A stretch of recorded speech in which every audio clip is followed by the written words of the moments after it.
नमस्कार दोस्तों, मेरा नाम है विमल सिंह। बालाजी स्टडी अड्डा में आपका स्वागत है। डीएलएड सेकंड सेमेस्टर और फोर्थ सेमेस्टर के लिए जैसे कि हम बैक टू बैक इंग्लिश की इंपॉर्टेंट क्लास जो है वो क्लास वाइज प्रोवाइड करा रहे हैं। तो आज हम देखेंगे हमारी क्लास नंबर 10 और आज का हमारा टॉपिक होगा सिंपल कॉम्प्लेक्स कंपाउंड सेंटेंस। इसका पार्ट नंबर जो है वो 2। इससे पहले हमने क्लास नंबर 9 में इसका पार्ट नंबर 1 देखा था। यदि पिछला वीडियो आपने नहीं देखा है, साइड में आई बटन में पिछला वाला वीडियो आपको मिल जाएगा, उसको अवश्य देख लीजिएगा क्योंकि सारी बेसिक चीज़ें मैंने पिछले वाले पार्ट में ही बता दी थी। आज हम देखेंगे जो प्रश्न है उनकी प्रैक्टिस करेंगे सबसे पहले, और उसके साथ साथ जो डीएलएड में पूछे गए प्रश्न हैं इस टॉपिक से उनको भी इसमें हम कवर करेंगे। तो चलिए शुरू करते हैं। तो सबसे पहले स्टार्ट करते हैं उस सेंटेंस से जो मैंने पूछा था आप सभी लोगों से पिछले वाले पार्ट में, और कहा था सभी लोगों को आंसर जो है मेन कमेंट में बताना है। तो सेंटेंस में यहाँ पर लिख देता हूँ। सेंटेंस था hard worker will be successful. ये आपका मैंने सेंटेंस दिया था पिछले वाले पार्ट में, और कहा था कि इसको आपको कॉम्प्लेक्स में जो है वो चेंज करना है। कॉम्प्लेक्स सेंटेंस में जो है वो चेंज करना है। इसका आप अर्थ क्या निकालेंगे? Hard worker will be successful, यानी कि परिश्रमी व्यक्ति अवश्य सफल होते हैं। अब आप इसे चेंज किस में करेंगे? कॉम्प्लेक्स में। मैंने कॉम्प्लेक्स में क्या बताया था कि एक तो आपकी मेन प्रिंसिपल क्लॉज होती है और दूसरी वाली जो क्लॉज होती है वो आपकी डिपेंडेंट होती है, जिसे हम सब ऑर्डिनेट क्लॉज जो है वो कहते हैं। तो यही दो का यूज होगा। अब यहाँ पर सेंटेंस आप क्या बनाएंगे? Hard worker will be successful का हिंदी में ही अगर बात करें तो आप कह सकते हैं परिश्रमी व्यक्ति सफल होते हैं। तो आप कहेंगे जो व्यक्ति परिश्रमी होते हैं वे अवश्य सफल होते हैं। इस प्रकार से आप बना सकते हैं हिंदी में। इंग्लिश में हम किस प्रकार इसको बनाएंगे कि people who are hard worker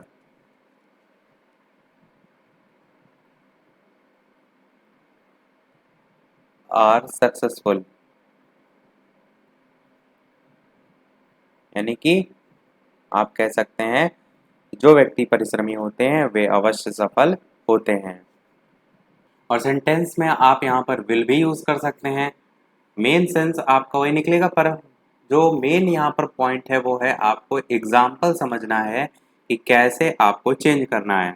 तो दो हम और कॉम्प्लेक्स सेंटेंस के एग्जाम्पल देखते हैं जिससे आपको कंसेप्ट जो है वो क्लियर हो जाए। तो आपका सेंटेंस इस प्रकार से लिखा है कि the road Passage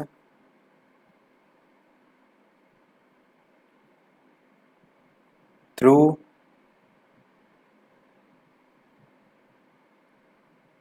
a tunnel.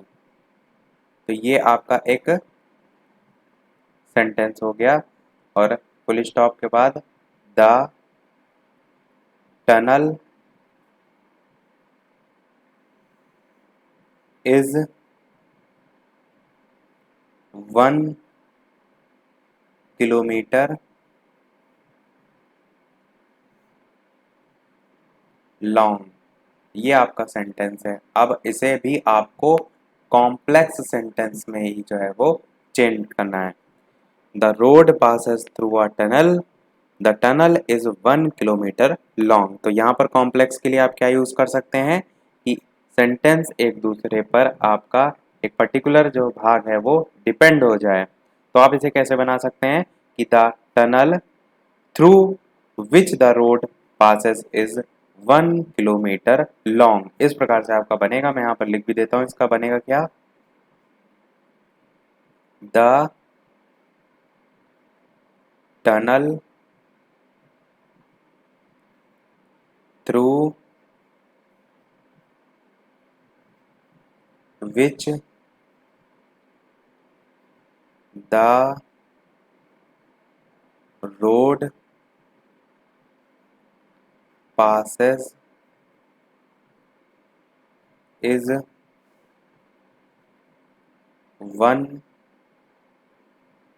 Kilometre long. ये जो है आपका बन जाएगा किसमें, complex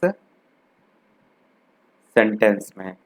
the tunnel through which the road passes in 1 kilometre long. तो ये दो आपके सिंपल सेंटेंस दे रखे थे, उससे आपको एक कॉम्प्लेक्स सेंटेंस जो है वो बनाना था। चीजें मैंने सारी आपको समझा दी हैं, मैं यहाँ पर केवल केवल सेंटेंस की प्रैक्टिस जो है वो करा रहा हूँ। दूसरा एक और देख लेते हैं, जैसे कि you recommended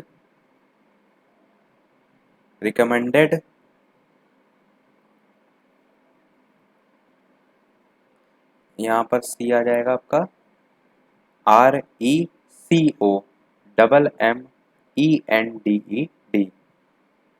you recommended a boy, ये आपका एक सिंपल सेंटेंस हो गया। और फिर the boy is very smart, ये आपका दूसरा सिंपल सेंटेंस हो गया। अब इन दोनों को आपको संयुक्त करके कॉम्प्लेक्स सेंटेंस जो है वो बनाना है। जैसे अभी हमने देखा सेम वही चीज, तो आप कैसे बना सकते हैं कि the boy you recommended is very smart. तो ये आपका इस प्रकार से बन सकता है कॉम्प्लेक्स में। दूसरे तरीके से भी बना सकते हैं आप whom से, कि the boy whom you recommended is very smart. तो दोनों ही आपके सही होंगे, मैं दोनों यहाँ पर लिख देता हूँ और आप सभी लोग भी अपना आंसर साथ में जरूर ट्राई कीजिए कि क्या यहाँ पर जो है आपके अनुसार जो है वो बनेगा। तो the boy you recommended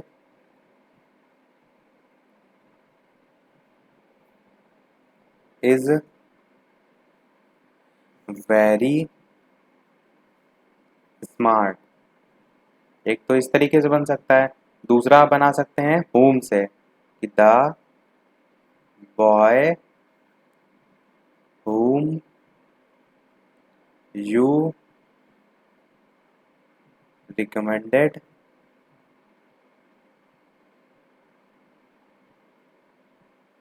is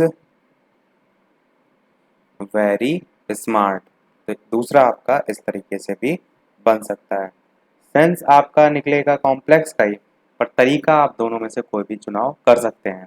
बाकी सारी चीज़ें मैंने आपको पहले ही बताई थी। तो ये हमने जो सेंटेंस देखे वो देखे अभी तक सरल यानी कि सिंपल सेंटेंस से मिश्रित यानी कि कॉम्प्लेक्स में। सिंपल से कॉम्प्लेक्स में देखे, अब हम किस में देखेंगे, दूसरा नंबर आपका कंपाउंड जो है सेंटेंस, इससे कॉम्प्लेक्स सेंटेंस में। तो इनमें हम देखेंगे, मैंने बता पहले ही दिया था आपको, कॉम्प्लेक्स तो अभी मैं करा रहा था, कंपाउंड मैंने आपको पहले बता दिया था कि दो आपकी इंडिपेंडेंट जो है वो क्लॉज होती हैं, जो कि आपकी जो कंजक्शन है उससे जुड़ी रहती हैं, जैसे कि एंड हो गया, बट हो गया, इस टाइप से सारी चीज़ें आपको कंपाउंड में देखने को मिलती हैं। और कोऑर्डिनेट क्लॉज के बारे में भी मैंने आपको बताया था कि कोऑर्डिनेट क्लॉज के लेकर के कंपाउंड सेंटेंस में आपका समान पदी जो है वो होती है चीजें, जैसे कि God made the country and the man made the town, ये मैंने आपको पिछले वाले में कराया था। अब सेंटेंस में यहाँ पर लिखता हूँ जिसके माध्यम से हम समझेंगे। तो सेंटेंस आपका पहला नंबर यहाँ पर लिख देते हैं कि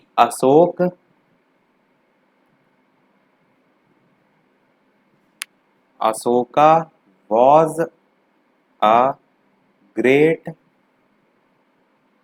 emperor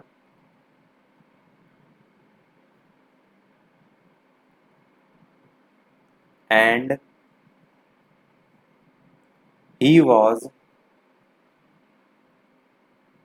a follower of Buddhism. ये जो है आपका सेंटेंस है। कहने का मतलब क्या है कि अशोक एक महान जो है वो सम्राट था और वो बौद्ध धर्म का अनुयायी था। ये आपका कंपाउंड सेंटेंस है, क्योंकि यहाँ पर एंड लगा हुआ है, इससे ही आप पहचान रहे हैं। मैंने सभी वर्ड भी लिख दिए थे पिछले वाले वीडियो में, ताकि आप जो है वो पहचान लें। तो ये आपका एक कंपाउंड सेंटेंस है जिसे आपको कॉम्प्लेक्स सेंटेंस में जो है वो बदलना है। सेंटेंस आपका क्या है? अशोक एक महान सम्राट था। Ashoka was a great emperor and he was a follower of Buddhism, यानी कि वह बौद्ध धर्म का अनुयायी था। अब आप जब इसे कॉम्प्लेक्स में चेंज करेंगे तो कॉम्प्लेक्स के सभी रूल आपको पता है कि अभी जैसे हमने देखा था कि सिंपल से कॉम्प्लेक्स में, तो मैंने कॉम्प्लेक्स में बताया था कि एक आपका प्रिंसिपल क्लॉज होगी और एक कम से कम एक आपकी जो है वो डिपेंडेंट क्लॉज भी आप कह सकते हैं या सबऑर्डिनेट क्लॉज भी कह सकते हैं। तो आप इसको कैसे बनाएंगे? आप कहेंगे कि अशोक जो महान सम्राट था बौद्ध धर्म का अनुयायी था। इस प्रकार से आप इसे कह सकते हैं। इंग्लिश में अगर बात करें तो आप कहेंगे Ashoka comma who was a great emperor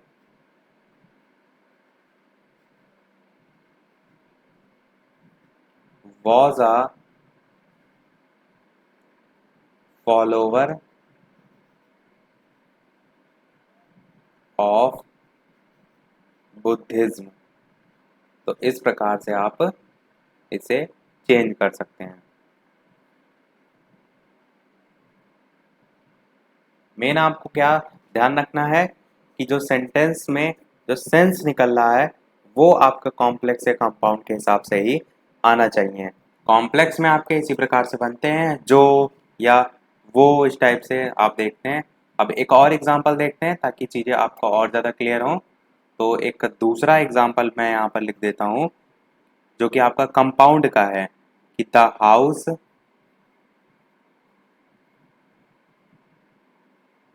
is 3 floor FLOOR। The house is 3 floor and 3 family live there। 3 family live there। ये आपका जो है वो सेंटेंस है कि वह मकान 3 मंजिला है और वहां 3 परिवार रहते हैं। किसका एग्जाम्पल है ये आपका कंपाउंड सेंटेंस का है। चेंज किस में करना है आपको? कॉम्प्लेक्स सेंटेंस में चेंज करना है। तो कॉम्प्लेक्स में क्या हो जाएगा? वह मकान 3 मंजिला है और वहां 3 परिवार रहते हैं का कि जो मकान 3 मंजिला है उसमें 3 परिवार रहते हैं। तो इस प्रकार से जोड़ा जाता है आपका। और इसी को जब आप इंग्लिश में बनाएंगे तो आप क्या कहेंगे कि द हाउस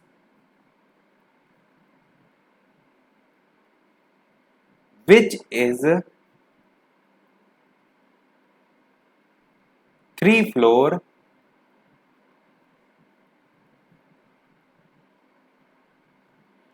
तीन मंजिला है, इसमें 3, the house which is 3 floor और कॉमा यहां पर लगाकर इज 3 फैमिली लिव देयर, तो होम ऑफ 3 फैमिली। तो इसी प्रकार मैंने क्या कहा आपसे कि सेंटेंस का जो मतलब है वो भी उसी स्ट्रक्चर के अकॉर्डिंग निकलना चाहिए। इसका भी विशेष ध्यान देना है आपको। ऐसा नहीं कि यहाँ पर लिखा है 3 फैमिली लिव देयर तो आपने भी वही लिख दिया। आपको सेंटेंस के अर्थ के अकॉर्डिंग आगे पीछे करना है। इज होम ऑफ 3 फैमिली, मैंने क्या बोला कि जो मकान 3 मंजिला है उसमें 3 परिवार रहते हैं। तो the house which is 3 floor is home of 3 family. तो ये आपका कॉम्प्लेक्स में हो जाएगा, ये आपका कंपाउंड में जो है वो हो जाएगा।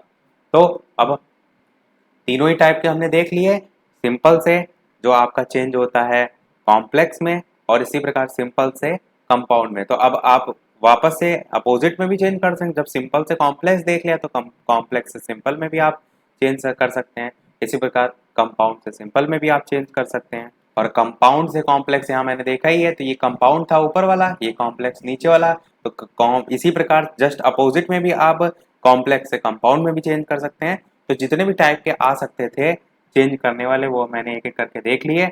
अब हम क्या करते हैं, डीएलएड में जो पूछे गए प्रश्न हैं उनको एक एक करके उठाते हैं और उनको देखते हैं कि कैसे जो है आप करेंगे। और इसके अलावा वीडियो उम्मीद करता हूँ अभी तक आपने लाइक कर दिया होगा। फिर भी यदि अभी तक आपने लाइक ना किया हो, वीडियो पसंद आया हो, तो वीडियो को लाइक अवश्य जो है वो कर दीजिएगा। चलिए लिखता हूँ मैं यहाँ पर प्रश्न। तो क्वेश्चन आपका डीएलएड चतुर्थ सेमेस्टर से है, 2017 में पूछा गया था सेंटेंस कि he worked hard but he failed. ये आपका सेंटेंस जो है वो आया था। कब आया था वो भी मैं लिख देता हूँ। डीएलएड जो है इसके 2017 के फोर्थ सेमेस्टर के पेपर में। चेंज आपको किस में करना था, तो इसको चेंज आपको कॉम्प्लेक्स सेंटेंस में जो है वो करना था। तो जल्दी से सब लोग ट्राई कीजिए, बताइए कौन सा जो है वो आप यहाँ पर रूल यूज करेंगे, क्या सारी चीजें बदलाव करेंगे और कैसे जो है आपका सेंटेंस बनेगा।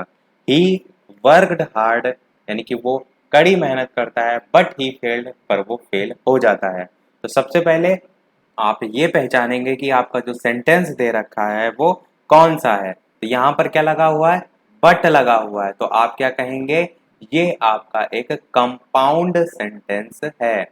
कंपाउंड सेंटेंस में आपका क्या क्या लगा होता है, बट हो गया, एंड हो गया, यट हो गया, ये सारी चीजें मैंने आपको बताई थी। तो ये आपका एक कैसा सेंटेंस है, कंपाउंड सेंटेंस है, जिसमें ही वर्कड हार्ड जो लिखा हुआ है स्टार्टिंग में, ये आपकी कौन सी क्लॉज है, तो आप कहेंगे प्रिंसिपल क्लॉज है। यानी कि ये अपने आप में कह सकते हैं सेल्फ डिपेंडेंट सेंटेंस है। इसे कंप्लीट आप सेंस जो है वो कह सकते हैं। ही वर्क हार्ड यानी कि वो कड़ी मेहनत करता है, आप कहेंगे एक पूर्ण अर्थ जो है वो दे रहा है, यानी कि ये एक प्रिंसिपल क्लॉज है। दूसरी वाली क्या है, बट ही फेल्ड, दूसरी वाली आपकी है कोऑर्डिनेट क्लॉज, जो कि पहले वाले के ही समान जो है वो होती है। उसी की बात की जा रही है कि he work hard but he failed. और दूसरी वाली आपकी क्या हो जाएगी, बट ही फेल्ड वाला, ये आप कहेंगे कोऑर्डिनेट क्लॉज जो है वो हो जाएगा।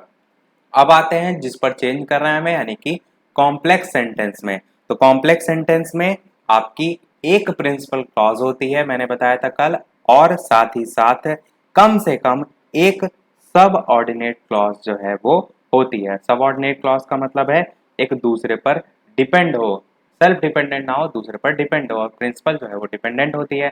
तो अब सेंटेंस आप क्या बनाएंगे, सेंटेंस आप बनाएंगे कि although he worked hard he failed. तो इस प्रकार से आपका सेंटेंस बनेगा, ऑल्दो ALTHOUGH,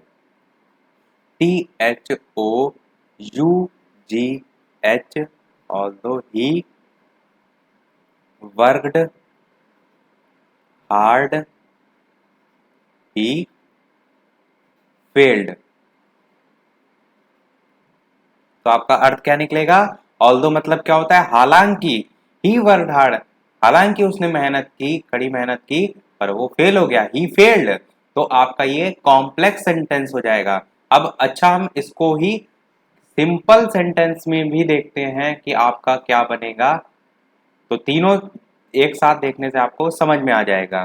तो सिंपल में आप क्या बनाएंगे, पहला तो सेंटेंस आपका इस प्रकार हो जाएगा कि ही वर्कड हार्ड और फुल स्टॉप, और दूसरा हो जाएगा इसी प्रकार ही फेल्ड। तो देखिए, अब आपको ज्यादा बेहतर तरीके से समझ में आएगा जब तीनों ही टाइप के सेंटेंस एक साथ जो है वो लिखे हैं। तो सबसे पहले ही आप देख रहे हैं simple, he worked hard he failed. तो आप देख रहे हैं दो सिंपल सेंटेंस यहाँ पर लिखे हुए हैं। फिर आप देखिए यहाँ पर कॉम्प्लेक्स में, तो यहाँ पर मैंने बताया एक प्रिंसिपल क्लॉज, एक सबऑर्डिनेट क्लॉज, तो although he worked hard he failed बन जाएगा। इसी प्रकार आपका कंपाउंड में he worked hard but he failed, but आपका क्या है, कोऑर्डिनेटिंग कंजंक्शन है, मैंने आपको बताया था कंपाउंड सेंटेंस में जो है वो बीच में यूज होती है। तो तीनों से आप समझ गए होंगे। ये प्रश्न आपका आया था डीएलएड 2017 फोर्थ सेमेस्टर में। तो रूल रेगुलेशन तो आपको समझ में आ गए होंगे। अब हम डायरेक्ट जो है वो सेंटेंस की ही बात करेंगे। सेंटेंस अगला लिख देता हूं मैं, अब बार बार मैं रूल रिपीट जो है वो नहीं करूंगा। सेंटेंस आपका है, in spite I N SPITE in spite of working hard. देखिए सेंटेंस वही था, बस थोड़ा सा अलग तरीके से पूछा गया था।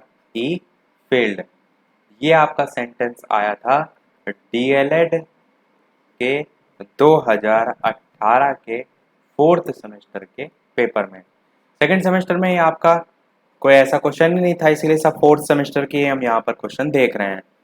तो इसको आपको चेंज करना था, किसमें चेंज करना था, तो आप कहेंगे इसे आपको कॉम्प्लेक्स में चेंज करना था। अधिकतर कॉम्प्लेक्स ही पूछा जाता है। देखिए पहला भी कॉम्प्लेक्स इससे पहले पूछा गया था, ये भी। तो सेंटेंस आपका क्या बनेगा, मैं डायरेक्ट सेंटेंस लिख रहा हूँ, तो सेंटेंस आपका बन जाएगा 2THOUGH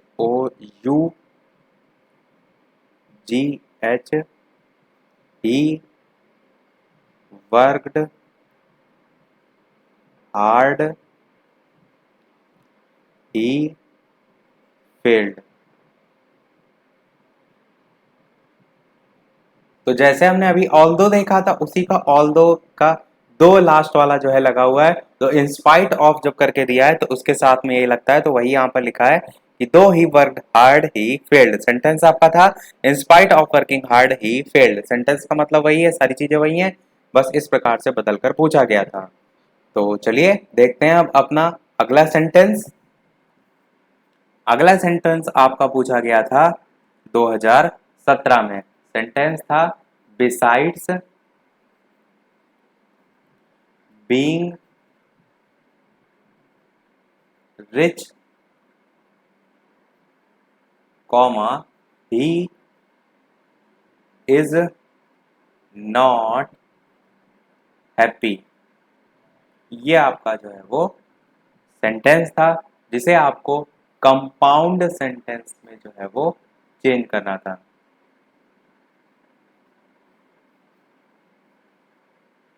तो ये आपका सेंटेंस था, और पूछा कब गया था वो भी मैं आपको लिख देता हूँ यहाँ पर जल्दी से। तब तक आप टाइप कीजिए कि क्या जो है सेंटेंस का बनेगा। डीएलएड के 2017 में जो है वो फोर्थ सेमेस्टर में जो है वो पूछा गया था। तो ये सेंटेंस है आपका।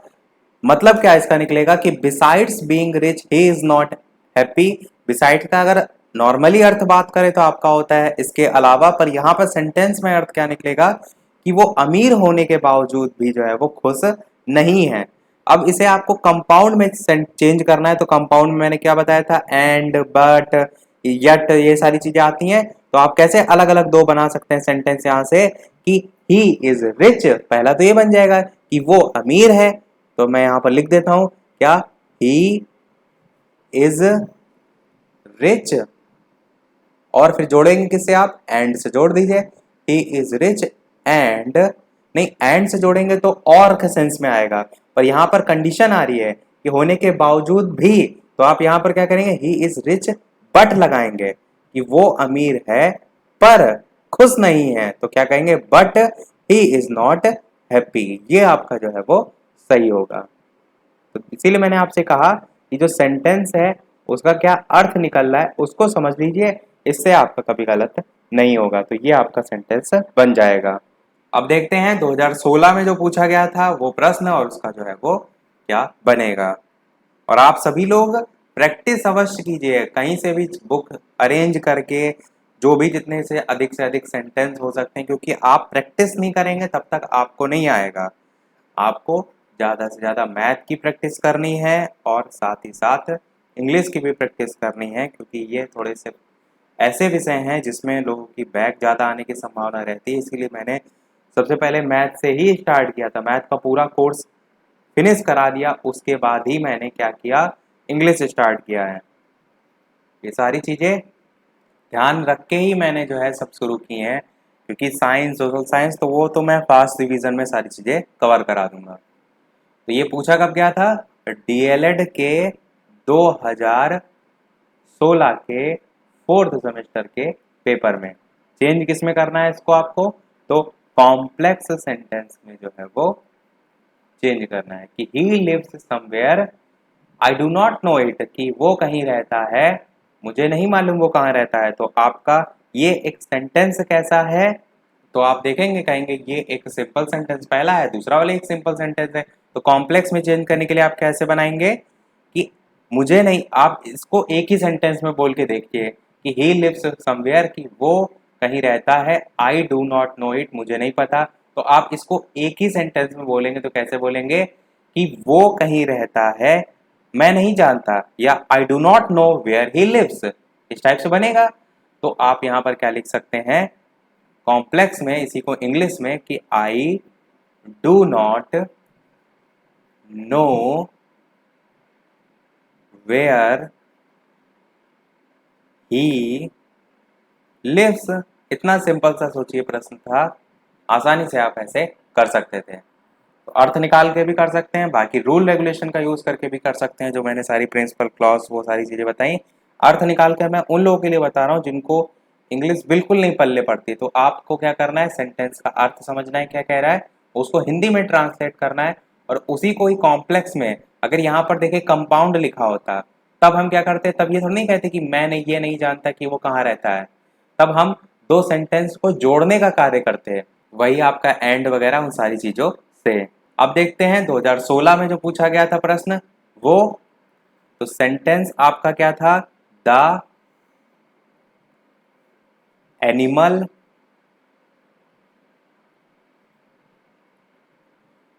में be a fish, comma it may be a serpent, full stop, it must be one of them। ये आपका सेंटेंस था, डीएलएड फोर्थ सेमेस्टर 2016 में पूछा गया था। सरपेंट जिसको नहीं पता है मैं बता दूं, सांप को कहते हैं सरपेंट। यहाँ पर क्या लिखा है कि the animal may be a fish, कि वो मछली हो सकती, में मतलब हो सकती के सेंस में हम कह सकते हैं, कहते हैं। It may be a serpent, वो सांप भी हो सकती है। It must be one of them, और उन दोनों में से ही कोई होगी, ये जो है कहा गया है। It must be one of them, यानी कि यह उनमें से एक होनी चाहिए। ये आपका सेंटेंस है पूरा। इसे आपको चेंज किस में करना है, इसे आपको चेंज करना है कंपाउंड सेंटेंस में। अब चेंज करिए फटाफट कि क्या आपका सेंटेंस बनेगा। प्रीवियस ईयर जब मैंने सॉल्व कराए हैं इंग्लिश के सभी 2015, 16, 17, तो वहाँ पर ये सब कराए हैं सेंटेंस अलग अलग अलग अलग। प्रीवियस ईयर पेपर अवश्य देख कर जाइएगा, जिसने अभी तक नहीं देखे हैं प्रीवियस ईयर पेपर उनको अवश्य देख के जाइएगा, बहुत ज़्यादा आपको हेल्प मिलेगी। क्यों, उसे आपको पता चलता है पेपर में किस किस लेवल तक का पूछा जाता है, जो आपका पूरा कोर्स है उसमें लास्ट के चैप्टरों से कितना पूछा जाता है, किस पर ज़्यादा फोकस किया जाता है। क्योंकि जो हर साल पेपर बनते हैं उनमें कहीं ना कहीं पैटर्न थोड़ा बहुत आपका मिलता जुलता रहता है। तो प्रीवियस ईयर पेपर नहीं देखे हैं तो देख लीजिएगा, सब मैंने ऑलरेडी करा रखे हैं। बात करते हैं इसका जो बनेगा सेंटेंस उसकी। तो आपका सेंटेंस क्या बनेगा, द एनिमल में मस्ट बी, मस्ट यहां पर आप आगे ले आएंगे, में मस्ट बी, और आइदर वर्ड यूज करेंगे जब दो चीजों की बात की जाए कि आइदर अ फिश, या तो मछली हो सकती है, और अ सरपेंट, या तो सांप हो सकता है। तो इस प्रकार से आपका सेंटेंस जो है वो बन जाएगा। तो ये 2016 में जो है आपका पूछा गया था। तो प्रीवियस ईयर तो हमने सभी कवर कर दिए, एक दो हम यहाँ पर एग्जाम्पल और देख लेते हैं, उसके बाद इस टॉपिक को हम खत्म कर देंगे और एक प्रश्न हम आपसे भी पूछ लेंगे। तो सेंटेंस आपका कुछ इस प्रकार से हो जाएगा कि when the sunset, when the sunset we returned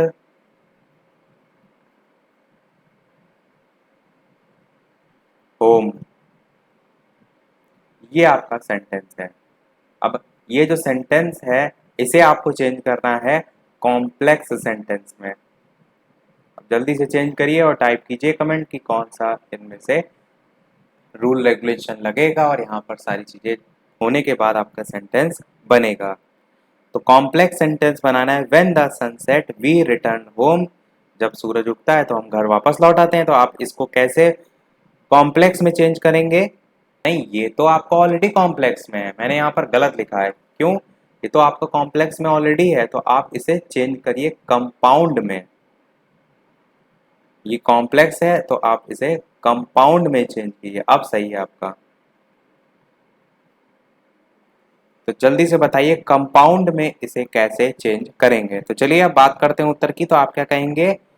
compound के लिए मैंने क्या बताया था, एंड और इस टाइप से सेंटेंस दो को जोड़ने के सेंस में। तो आप कहेंगे द सनसेट, एक सेंटेंस आपका ये हो जाएगा, और जोड़ेंगे आप इसे एंड से, वी रिटर्न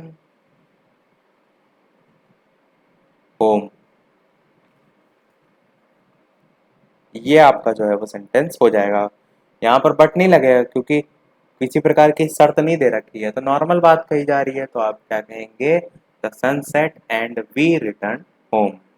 और देखते हैं सेंटेंस एक दो, जैसे कि आपका अब सेंटेंस एंड वाला ही देख लेते हैं। जैसे कि आप क्या कहेंगे?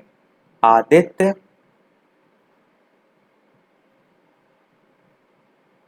Is a rich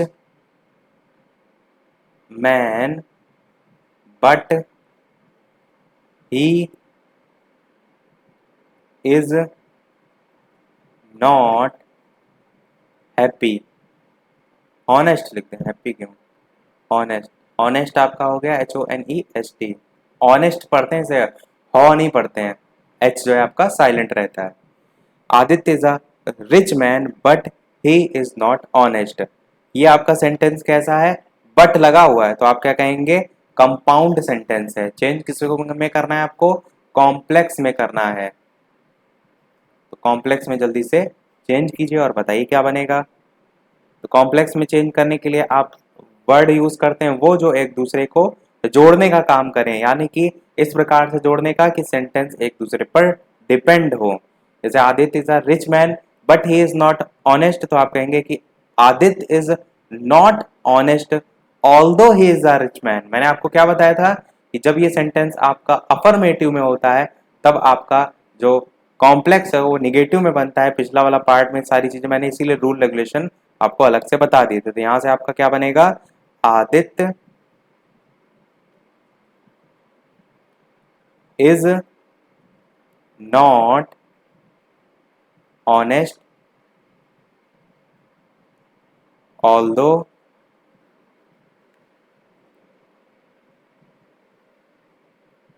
he is a rich man. ये आपका सेंटेंस जो है वो बन जाएगा। लगभग लगभग मैंने बहुत से टाइप के करा दिए हैं। अब पूछा जाएगा, अगर आपने ध्यान से एक एक चीज़ों को सुना होगा तो आसानी से कर ले जाएंगे, क्योंकि मैंने कोई रूल रेगुलेशन नहीं छोड़ा है। सारी चीज़ें बताई हैं, एक एक चीज़ें डिफाइन की हैं, एग्जाम्पल भी हर तरीके के करा दिए हैं। अब एक प्रश्न मैं आपसे भी पूछ लेता हूँ, जैसे कि सभी वीडियो में हम आपसे एक ना एक प्रश्न पूछते हैं। इसके अलावा वीडियो अभी तक आपने लाइक ना किया, इतनी अच्छी अच्छी इंफॉर्मेशन आपको प्रोवाइड करा रहे हैं, इतना इतना अच्छे सारी चीज़ें आपके लिए लेकर आ रहे हैं, तो एक लाइक तो आपका बनता ही है। तो सेंटेंस आपका मैं यहाँ पर लिख देता हूँ, ही इज पुअर। और एक चीज हमेशा ध्यान रखिएगा, इस सेंटेंस का क्या मीनिंग निकल रहा है उसी के अकॉर्डिंग कोई भी चीज आपको लगानी है। ऐसा नहीं कि हर जगह बट ही लगेगा या हर जगह एंड ही लगेगा, और भी ऐसे वर्ड हैं जो लगते हैं अर्थ के अकॉर्डिंग। तो इस चीज का ध्यान रखिएगा। तो he is poor full stop he is honest, ये आपका सेंटेंस दे रखा है, सिंपल सेंटेंस। इसको आपको चेंज करना है किसमें? कंपाउंड में। और अपना आंसर जो है वो वीडियो के मेन कमेंट में टाइप करके बताना है कि इसका क्या सेंटेंस जो है वो बनेगा। मेरी चीज को ध्यान पूर्वक सुनिएगा कि यहाँ पर ऐसा नहीं है कि जोड़ने के लिए हमेशा एंड या बट यही सारी चीजें लगी, और भी बहुत सी चीजें होती हैं वो लगती हैं। और सेंटेंस के अर्थ के अकॉर्डिंग लगती हैं, और क्या लगती हैं सारी चीज़ें वो मैंने लिखवा दी थी। अब क्या होगा सही सेंटेंस वो आप कमेंट में टाइप करके बताइएगा। टॉपिक हमारा कंप्लीट हुआ। कल इसी समय 8 बजे हम नया टॉपिक देखेंगे, और धीरे धीरे सारी चीज़ें हम फिनिश कर रहे हैं। फिर भी आपको लगता है कि कोई टॉपिक जो है कराया जाए तो कमेंट सेक्शन में टाइप करके अवश्य बताइएगा कि ये टॉपिक को जो है वो करवा दीजिए। बाकी 10 तक आप पहुंच चुके हैं तो काफ़ी चीज़ें करा चुके हैं, और कोशिश कर रहे हैं कि धीरे धीरे सारी चीज़ें करा दें। तो इसी के साथ हमारा आज का वीडियो समाप्त होता है। छोटे में इतना ही। वीडियो पसंद आया हो तो लाइक अवश्य कीजिएगा, नए हैं चैनल पर तो सब्सक्राइब जरूर कीजिएगा। चलिए मिलते हैं अगले वीडियो में नए टॉपिक के साथ। तब तक के लिए नमस्कार। Thank you for watching.